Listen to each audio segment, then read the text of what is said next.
ಸುರೇಶ್ ಕುಮಾರ್ ಅವರು ಇರ್ಬೋದು, ಆರ್ ಅಶೋಕ್ ಅವರು ಇರ್ಬೋದು, ಡಿ ಕೆ ಶಿವಕುಮಾರ್ ಅವರು ಇರ್ಬೋದು. ಅರೆ ಯಾವುದು ಮಹೇಶ್ ಶೆಟ್ಟಿ ತಿಮ್ರೋಡಿ ಅವರದು 2 ವರ್ಷದ್ದು ಒಂದು ವಿಡಿಯೋ, ಅದು forged morphed video, morphed cut edit paste ಮಾಡಿದಂತ ವಿಡಿಯೋನ ಇಟ್ಕೊಂಡು ಅಯ್ಯೋ ಮುಖ್ಯಮಂತ್ರಿಗಳಿಗೆ ಹಿಂಗ ಅಂದ್ಬಿಟ್ರು, ಮುಖ್ಯಮಂತ್ರಿಗಳಿಗೆ ಹಂಗ್ ಬಂದ್ಬಿಟ್ರು, ಅರೆಸ್ಟ್ ಮಾಡಿ, ಏನ್ ಮಾಡ್ತಾ ಇದ್ರಿ ಮುಖ್ಯಮಂತ್ರಿಗಳು ವಿಧಾನಸಭೆಯಲ್ಲಿ ಕೇಳಿದವರು. ಇಲ್ಲಿ ಧರ್ಮಸ್ಥಳ ಗ್ರಾಮದ ಪ್ರಭಾವಿ ವ್ಯಕ್ತಿ ಏನೋ ಮಾನ್ಯ ಗೃಹ ಸಚಿವರ ಪದವನ್ನೇ ದುರ್ಬಳಕೆ ಮಾಡ್ಕೊಂಡ್ರಲ್ಲ. ಯಾರಿಗೂ ಏನಿಸ್ತಾ ಇಲ್ವಾ?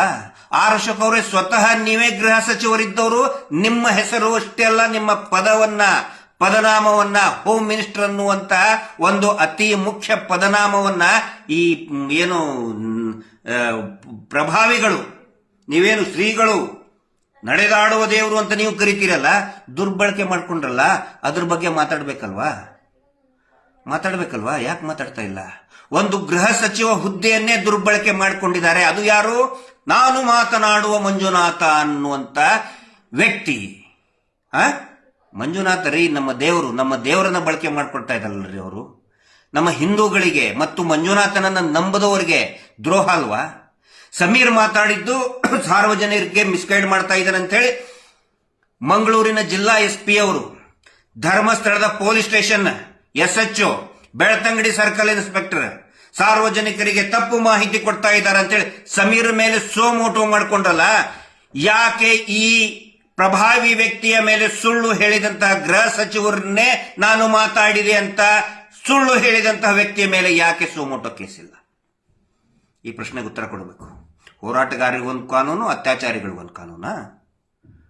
ಪ್ರಭಾವಿಗಳಿಗೊಂದು ಕಾನೂನು, ಜನಸಾಮಾನ್ಯರಿಗೆ ಯೂಟ್ಯೂಬರ್ ಸಮೀರ್ಗೊಂದು ಕಾನೂನಾ?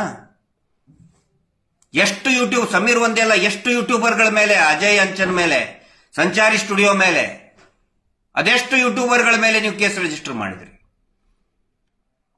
ಅಂದ್ರೆ ಪ್ರಶ್ನೆ ಮಾಡತಕ್ಕಂತಹ ಯೂಟ್ಯೂಬರ್ ಮೇಲೆ ಇಮಿಡಿಯೇಟ್ ಆಗಿ ಕೇಸ್ ರಿಜಿಸ್ಟರ್ ಮಾಡಿಬಿಡುದು. ಆದ್ರೆ ಈ ವ್ಯಕ್ತಿ ನಕಲಿ ದೇವಮಾನವ 420 ಗೃಹ ಸಚಿವರ ಪದನಾಮವನ್ನೇ ದುರ್ಬಳಕೆ ಮಾಡ್ಕೊಂಡ್ಬಿಟ್ನಲ್ಲ, ಅವನ ಮೇಲೆ, ಆ ವ್ಯಕ್ತಿಯ ಮೇಲೆ ಯಾಕೆ ಕೇಸ್ ಇಲ್ಲ ಅನ್ನೋದನ್ನ ನಾನು ಕೇಳ್ತಾ ಇದ್ದೇನೆ. ಇದು ಒಳಸಂಚು. ಅತ್ಯಾಚಾರಿಗಳನ್ನ ರಕ್ಷಣೆ ಮಾಡ್ತಾ ಇರೋದೇ ಒಂದು ದೊಡ್ಡ ಒಳಸಂಚು. ಇತ್ತೀಚೆಗೆ ನೋಡಿದೇವಲ್ಲ, ಯಾವನೋ ಕುಡುಕ ಸುಮಂತ್ ಅಂತ ಹೇಳಿ ನನ್ನ ಆಡಿಯೋ ಕೇಳಿದೆ ಒಂದಿಷ್ಟು 4 ಜನ ಯೂಟ್ಯೂಬರ್ನ ಕೊಂದು ಹಾಕ್ಬೇಕಂತೆ. ಇದು ಗೊತ್ತಿರುವುದೇ ನಮಗೆ, ಅದನ್ನ ಅವನು ರಿವೀಲ್ ಮಾಡಿದಾನೆ. ಇದು ನಮಗೆಲ್ಲ ಗೊತ್ತಿದೆ. ಅಲ್ಲಿ ಗಲಾಟೆ ಮಾಡಬೇಕು, ಹೊಡೆದಾಟ ಆಗಬೇಕು, ನಮ್ಮನ್ನು ಪ್ರವೋಕ್ ಮಾಡಬೇಕು, ನಾವು ಒಂದು ಮಹೇಶ್ ಶೆಟ್ಟರು ಹುಡುಗರು ಕೂಡ ಹೊಡಿಬೇಕು, ರಕ್ತಪಾತ ಆಗಬೇಕು, SIT ನಿಲ್ಬೇಕು. ಇದು ಒಳಸಂಚು. ಇದರ ತನಿಖೆ ಆಗಬೇಕು, ಆಗಲೇಬೇಕು.